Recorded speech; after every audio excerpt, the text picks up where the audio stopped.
Hey folks, welcome to a tool demo at Finominal. Today I'm going to showcase the asset comparer, which allows you to compare up to 5 securities or portfolios. Now you can access this tool via the tools menu.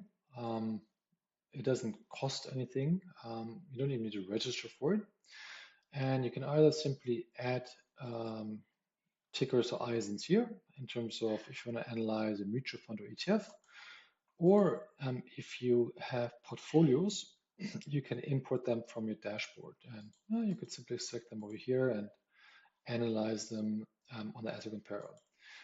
In this case, I'm actually going to take a couple of ETFs from iShares. The first one is a quality focused ETF. Second one, we're going to take momentum as a flavor. And finally, we're going to take, let's take a value one. That's more interesting. Value ETF from iShares. Now, there we go. Now, first what we see, a simple performance of those 3 ETFs going back to 2013. You can change the time period if you want to, right? And look at this over the last quarter, last year. You can look at things like annual returns, like risk return, distribution of returns, and stress testing. Stress testing is quite interesting because what we allow you to do is effectively replicate the financial history of those instruments. Often ETFs and mutual funds have a limited track record, and it's often interesting to see how those would have performed during, well, for example, during the global financial crisis in 08. And what we do over here is we replicate the returns going back in time because we know the effect exposures, so that effectively we can see, hey, how did these funds do during times when they actually weren't around? And it's often helpful in terms of getting a better understanding of the risks. I'll also show you drawdowns on this chart. And moving away from performance and risk, we can look at those 3 ETFs from a fundamental perspective. They're all stock-based, it all represents equity exposure. We can look at them from a breakdown by geography. It's primarily US exposure in this case, there's no international EM here. And then we can move on to factor exposures. So over here we see that it is primarily beta to the stock market, or the S&P 500 to be precise. We do see, of course, that the momentum product has a beta to the positive beta to the momentum factor. We can see the value ETF that shows up as exposure on the value side. Now, these are betas. What's perhaps more insightful is a risk source analysis.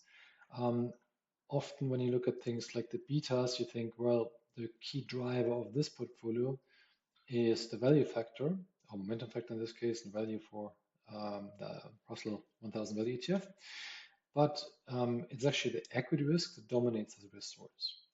And that's simply because the betas are a function of the underlying volatility, and the stock market is more volatile than these factors. So that's with regards to effect exposure analysis. You can also compare them, these 3 ETFs, in terms of like key metrics, in terms of what are the underlying holdings, fees, is there any minimum investment, Sharpe ratio, and so on. You can look how do they correlate to each other, or how do they correlate to bonds or the stock market. And over here you can see, well, these are all equity products, and they correlate highly to the S&P 500. Now, we can change the perspective and look at the underlying portfolios and see how these portfolios look from a style perspective. So we can look at things like valuation, things like market cap, growth, momentum, volatility, and quality. Now, as expected, for example, the iShares Momentum ETF, it ranks high on momentum, and the quality ETF, it ranks high on quality. And that's just quite nice in terms of visualizing in a relatively easy way in terms of what the underlying portfolios have in terms of style exposures. Finally, we can compare the portfolios of those 3 ETFs, and we also added the stock market S&P 500, which you can change over here as a benchmark. So you can see that the first 2 portfolios are much more concentrated compared to IWD. or the S&P 500.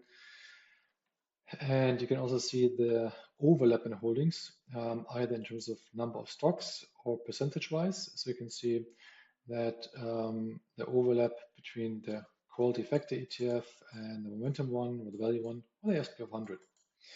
And finally, we also show you what are the top 10 stocks of these four ETFs and again the market. And you can see in this case, it would be NVIDIA, where you do have the largest overlap in terms of stocks. Now, so that's kind of it in terms of a quick overview over the asset comparer. As you can see, it's very easy and intuitive to compare, these three, or if you want to add another two, 5 funds. As mentioned, you can do the same thing by importing a portfolio of stocks or mutual funds or ETFs, and then do the same analysis on portfolio level. Hope that helps. We always appreciate feedback. So if you do have any on this tool or any of our other tools, do please let us know. And yeah, have a nice day.